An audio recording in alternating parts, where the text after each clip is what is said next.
प्रिय विद्यार्थियों, नमस्कार। पिछले वीडियो में हमने आपको डिस्कस किया अकार्बनिक पोषक पदार्थों के बारे में। आज डिस्कस करेंगे जो कार्बनिक पोषक पदार्थ हैं, और उनमें 4 कैटेगरी हमने बताई थी: विटामिन्स, प्रोटीन, कार्बोहाइड्रेट और वसा।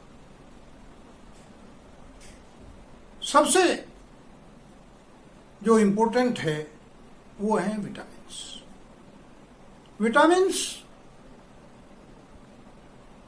बनाए नहीं जा सकते, नेचुरल रूप में आपको फल और सब्जियों से प्राप्त होते हैं।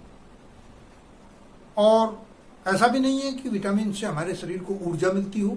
ये ऊर्जादायक पदार्थ नहीं है, लेकिन ऊर्जा बनाने वाली क्रियाओं को संचालित करने के लिए इनका महत्वपूर्ण योगदान है। बहुत महत्वपूर्ण योगदान है उन क्रियाओं को करने में जो ऊर्जा प्रदान करते हैं शरीर में। इनके कमी से बहुत सारे रोग, अलग अलग विटामिन्स की कमी से अलग अलग रोग होते हैं। अभी डिस्कस करेंगे कि किसकी कमी से कौन से रोग हो सकते हैं और वो कैसे प्राप्त होती है। सबसे पहले विटामिन्स के बारे में बता दें कि 1912 में 1912 में फंक एक साइंटिस्ट हुए हैं जिन्होंने विटामिन्स का नामकरण किया, और उन्होंने बताया कि 10 से 12 विटामिन्स, हालांकि 26 से 28 विटामिन्स की खोज हो चुकी है और ज्यादा भी हैं, लेकिन 10 से 12 विटामिन्स मनुष्यों के लिए लाभदायक हैं। ये हमारी क्रियाओं को सुचारू रूप से नियंत्रित करते हैं। विटामिन्स 2 प्रकार के होते हैं, एक जल में घुलनशील और दूसरे वसा में घुलनशील। आज हम डिस्कस करेंगे जल में घुलनशील विटामिनों के बारे में, और उसमें 2 विटामिन आपके मुख्य रूप से हैं, विटामिन बी कॉम्प्लेक्स और विटामिन सी। अब बी कॉम्प्लेक्स क्यों कहा है मैंने, विटामिन बी क्यों नहीं कहा? ये थोड़ा सा दिमाग पे जोर डालने की बात है, क्योंकि विटामिन बी जो है वो कई सारी विटामिनों का समूह है, ग्रुप है, इसलिए उसे बी कॉम्प्लेक्स के नाम से जाना गया। कौन कौन सी विटामिन उसमें है? विटामिन B1 जिसे हम थायमिन के नाम से जानते हैं, और इसकी कमी से बेरी बेरी रोग होता है। ये अनाज, फल, अंडे, मांस, मछली, इन सब में मिलता है। 3 चीज हम बताएंगे: विटामिन का नाम, उससे होने वाली कमी से रोग, और उसको आप कैसे पूर्ति कर सकते हैं, कौन से खाद्य पदार्थों में वो मिलती है, ये हम डिस्कस करेंगे। जैसे B1 थायमिन, इसका केमिकल नेम है, बेरी बेरी रोग इससे होता है, और ये अनाज, फल, अंडे, मांस और दूध में पाया जाता है। विटामिन B2 राइबोफ्लोविन, राइबोफ्लोविन, इसकी कमी से किलोसिस और ग्लोसाइटिस बीमारी होती है। किलोसिस और ग्लोसाइटिस बीमारियां दोनों खतरनाक बीमारियां हैं। ये पनीर में, अंडे में, यीस्ट में, हरी पत्तेदार सब्जियों में पाया जाता है। तीसरा विटामिन B5 निकोटिनिक अम्ल इसे कहते हैं सामान्य रासायनिक भाषा में, और इसकी कमी से पेलाग्रा रोग होता है। यीस्ट, मांस, मछली, अंडे, दालों में प्रचुर मात्रा में पाया जाता है। B6 पायरिडॉक्सिन रासायनिक नाम है B6, और इसकी कमी से एनीमिया, रक्त अल्पता की बीमारी होती है, जो स्किन डिजीज है, चर्म रोग जिन्हें कहते हैं, उससे होता है। और कभी कभी आपने सुना होगा ये कहते हुए कि पेशियों में एठनसी हो रही है, मसल्स में एठनसी हो रही है। तो यदि मसल्स में एठनसी का सिंबल मिल रहा है तो निश्चित रूप से शरीर में B6 की कमी हो रही है, और उसके लिए आपको पूर्ति के लिए दूध, यीस्ट, अनाज, मांस, फल, हरी सब्जियां, पत्तेदार सब्जियां, इनका प्रयोग करना चाहिए। नेक्स्ट है B3 पेंटोथेनिक अम्ल। B3 को पेंटोथेनिक अम्ल कहा जाता है।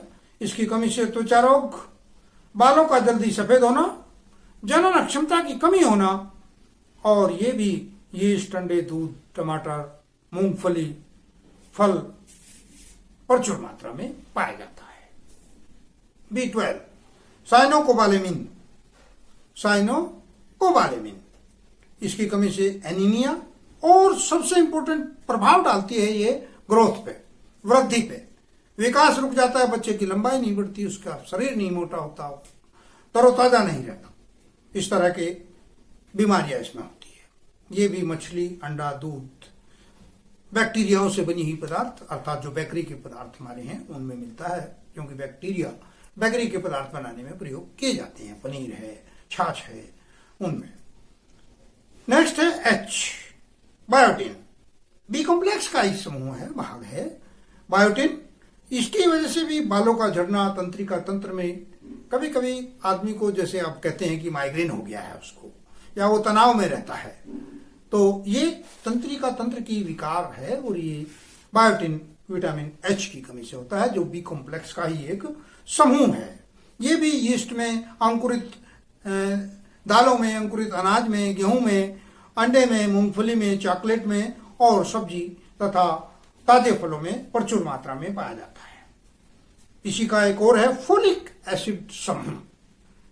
मुख्य ग्रुप है फोलिक एसिड समूह और रक्त के निर्माण में महत्वपूर्ण भूमिका निभाता है शरीर में। इसकी कमी से एनीमिया, वृद्धि का रुक जाना, ये दो महत्वपूर्ण है और ये हरी पत्तेदार सब्जियों में तथा फलों में प्रचुर मात्रा में पाया जाता है। दूसरी सबसे इंपॉर्टेंट विटामिन जो जल में घुलनशील है वो है विटामिन सी। और विटामिन सी को पहचानने के लिए किसी विशेष आवश्यकता की जरूरत नहीं है। जितने भी हमारे खट्टे फल हैं, यानी हम सिट्रेसी फैमिली के कहते हैं उसे, सिट्रेसी कुल के पौधे हैं, खट्टे फलों के पौधे हैं, उन सब में विटामिन सी पाया जाता है। हालांकि जरूरी नहीं है कि खट्टों में ही पाया जाए, चरचरों में भी पाया जाता है, अर्थात मिर्च में भी विटामिन सी प्रचुर मात्रा में होता है। और इसकी कमी से शरीर में भाई विटामिन सी की कमी से स्कर्वी डिजीज होती है। शरीर पर विभिन्न प्रकार के चकत्ते दिखाई देते हैं, बहुत सारी बीमारियां स्किन की लग जाती हैं। और इसकी तो पूर्ति करने का एक ही तरीका है कि जो सिट्रेसी कुल के फल हैं, नींबू, संतरा, ऑरेंज, इन्हें आप खाइए और विटामिन सी की प्रचुर मात्रा शरीर में लीजिए। तो मैं समझता हूं खेल खेल में आज ये दो विटामिन जो हमने पढ़े ये जल में घुलनशील हैं और यदि आप इन्हें वीडियो के माध्यम से देखेंगे, नोट्स तैयार करेंगे, निश्चित रूप से आप बहुत जल्दी इन्हें कवर अप कर पाएंगे। परीक्षाओं में 2 नंबर 3 नंबर में ये आते हैं, इनसे संबंधित बीमारियां किसमें, इनके स्रोत के बारे में। तो आज यहीं तक रखते हैं। कल अगले विटामिन यानी वसा में घुलनशील विटामिनों के बारे में डिस्कस करेंगे, जो विटामिन ए है, विटामिन डी है, विटामिन के है, विटामिन और कई सारे विटामिन हैं जो वसा में घुलनशील है। मैं समझता हूं जिन्होंने अभी तक चैनल सब्सक्राइब नहीं किया वो देख के चैनल सब्सक्राइब जरूर कर लें, बेल आइकॉन दबा के रखें ताकि आप लोगों को हमारी नई वीडियो पता चलती रहे। नेक्स्ट 1-2 दिन में लाइव भी आएंगे, लाइव सेशन लेंगे, तो मैं अपेक्षा करूंगा कि उसका भी बच्चे फायदा उठाएंगे। आज के लिए इतना ही काफी। धन्यवाद। घर पर रहिए, सुरक्षित रहिए। अभी भी आवश्यकता है एकांतवास की, तो उसे बनाए रखिए। महामारी जारी है। धन्यवाद।